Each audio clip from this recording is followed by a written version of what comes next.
in the 70s, we'd take a poll, and we'd ask the fans different questions, and that was one of the questions. And in the 70s, it was about 15% in favor of a public address system. Well, by the 90s, it was up to 85%. I thought, well, we've got to do it, and we bit the bullet and did it. And I think it's been very well accepted. But that's kind of how the racing end of it has progressed here at Keeneland, and we've gotten the purses up to where they're very competitive. There's the highest purses in North America. The quality of racing is just excellent. Half of the stakes races now are on a turf course, which is a nice complement to the turf course. And it brought in new stables. It brought in trainers whose stables were just half of them ran on the grass, and it also brought in the Canadians. The Canadians they have very, very quality racing stables. King Haven and Sampson and some of those big stables started coming through here in the spring and really added a lot of quality to the racing here. Dario Franchitti, you had the Queen of England. You had Elizabeth Taylor. Well, that's in photo. But I also had the rapper MC Hammer. That's right, you did. With the blonde. Yeah. The big blonde. Yeah. That was an experience. I think it was Northern Dancer. He was really impressive in the Bluegrass in 1964, and then he went on to be one of the great stallions of all time, and he was very influential in raising the quality of the sales up. But Bill Hardtack rode him, and I was working for J.B. Faulkner in the press box in the afternoon at that time, and he had his, as we said, he had his feet in his mouth.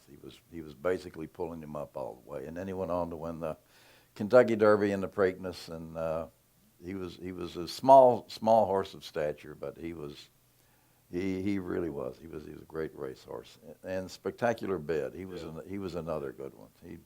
He was a good horse. I remember the day Buddy Delp was going to work him, and it had rained that night, and Hobart Burton, who was the track superintendent at the time, they floated the racetrack. It was a dirt track then. They floated the racetrack to try to get some of the water off of it, but he put the dogs up. Now, the dogs were orange cones that you set up to keep the horses out off the rail to keep from doing any damage to the rail. And Buddy Delp, he didn't tell me he was going to work the horse. He didn't tell anybody. And he took him out there and worked around the dogs. Well, he got irate. He came to me and he said, I'm going to take my horse someplace else. He said, I had to work him around the dogs. I said, well, what's the big deal? But the dogs they're interesting.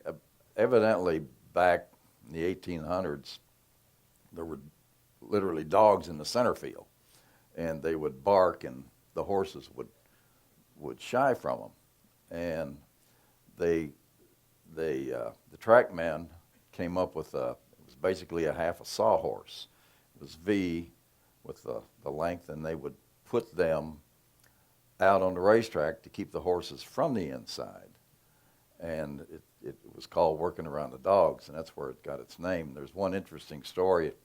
They had put the dogs up at the sawhorses. They hadn't come up with the plastic cones yet at Hialeah Racetrack, and it was when Ben Jones had came at Farm, and he had a horse called Armed, who was a great racehorse, and his exercise boy was Pinky Brown. Pinky Brown was probably in his 60s, and he was pretty much blind, but he knew how to get to the racetrack and get around the track and get back.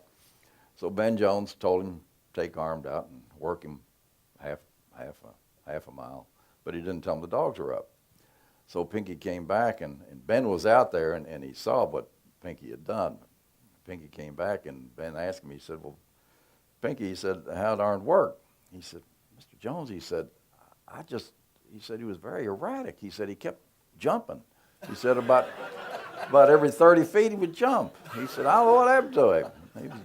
He'd take him down on the rail, and he was jumping over the dogs.